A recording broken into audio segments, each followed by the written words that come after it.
माधुरी MD law classes में आपका हार्दिक स्वागत और अभिनंदन करती हूँ। आज हम जिस सेक्शन पे बात करने वाले हैं वो सेक्शन 378 ऑफ आईपीसी, मतलब किस सेक्शन की बात करेंगे? अपनी चोरी की। 378 में क्या है? चोरी, थेफ्ट, है ना। अगर जनरल वे में देखें चोरी है क्या, मतलब कि अपन अपने जैसे आसपास में देखते हैं कई बार बच्चे या कोई भी किसी भी चीज़ को डिसऑनेस्टली हटा लेता है, मतलब गलत इंटेंशन से हटा लेता है, तो वो चोरी करता है ना। अब नॉर्मल वे में तो अपना सभी को पता है कि चोरी होती है, बट अपना कानून क्या कहता है? अपना कानून चोरी के बारे में क्या कहता है?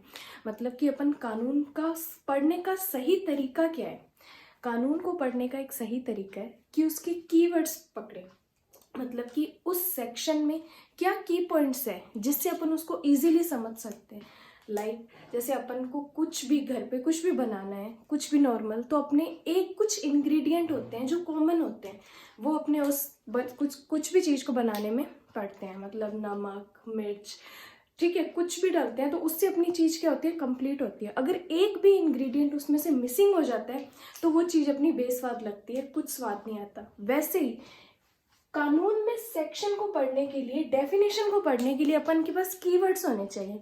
अब की पॉइंट्स तो पढ़ते ही अपने कानून पढ़ लेते हैं, बट अब उसको पढ़े कैसे? एक बार मैं सेक्शन पढ़ती हूँ 378 of IPC. 378 theft, whoever intending to take dishonestly any movable property out of the possession of any person without that person's consent moves that property in order to such taking is said to commit theft। मतलब जो कोई किसी व्यक्ति के कब्जे में से उस व्यक्ति की सम्मति के बिना कोई जंगम संपत्ति बेईमानी पूर्वक आश्रय से हटाता है तो वह चोरी करता है। अब ये तो अपने कानून तो पढ़ लिया, बट अब इसको पढ़ने कैसे याद करें? तो अपन उसको याद करेंगे फॉर्मूले के साथ। क्या फॉर्मूला है? IMPCM। IMPCM मतलब IM फिजिक्स, केमिस्ट्री, मैथ, है ना। इससे अपन याद कर सकते हैं IMPCM। अब कैसे निकालेंगे इसके कीवर्ड्स? आई से क्या निकालेंगे? आई से डिसऑनेस्टली इंटेंशन। डिसऑनेस्टली इंटेंशन, कैसा इंटेंशन? डिसऑनेस्टली, है ना। आई से इंटेंशन। एम से क्या निकालेंगे? Movable property. Movable property, movable property. P से out of possession. Out of possession या पोजेशन, कैसा possession? Out of possession. C से कंसेंट, कैसी कंसेंट? Without consent.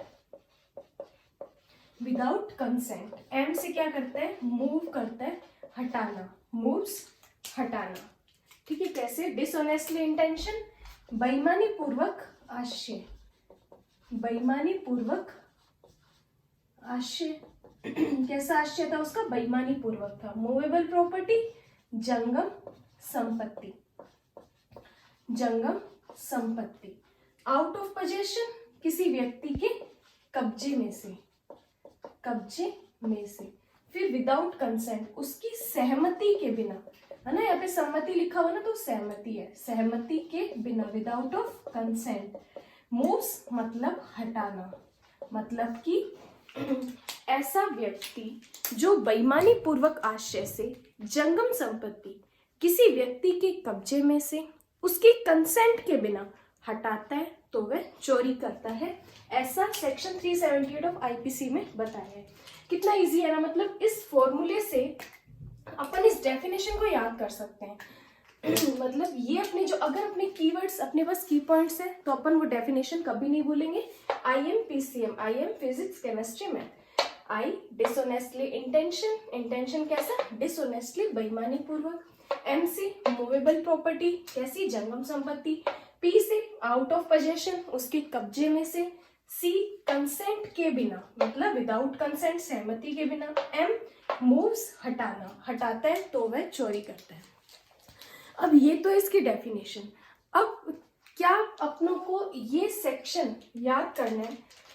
एक और आपकी नॉलेज के लिए बता दूं कि जब अपन जुडिशरी की तैयारी करते हैं तो अपन को डेफिनेशन वाला सेक्शन याद रखना पड़ता है, पनिशमेंट वाला भी करना पड़ता है, बट वहाँ पे डेफिनेशन वाला ज़्यादा मेहनत है। बट अगर अपन प्रैक्टिकली कोर्ट में जाते हैं, प्रैक्टिस करते हैं, तो कभी भी अपन केस में, फाइल में अपने कभी भी ये सेक्शन नहीं लिखते।